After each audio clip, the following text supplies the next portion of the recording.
جب اتنی ساری عبادت کریں گے اس عبادت میں یہ بھی آپ ایڈ کر لیجئے گا، انشاءاللہ تعالی اللہ کے فضل و کرم سے آپ کے گھر میں خیر و برکت رہے گی۔ آپ نے کرنا اتنا ہے کہ آپ نے 12 رکعت نماز ادا کرنی ہے۔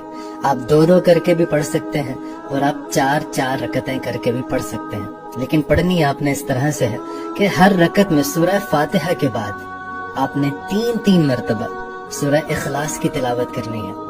جب 12 رکعتیں آپ کی مکمل ہو جائیں تو اس کے بعد آپ نے تسبیح لینی ہے۔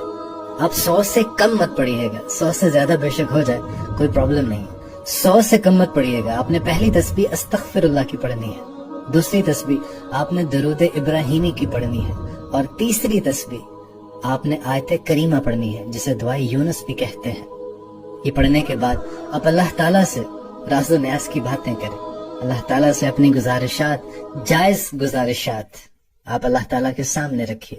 انشاءاللہ تعالیٰ اللہ پاک اس رات کی برکت، اس واقعے کی برکت، اپنے نبی پاک کی محبت کی برکت آپ کی تمام جائز حاجات کو پورا کریں گے انشاءاللہ۔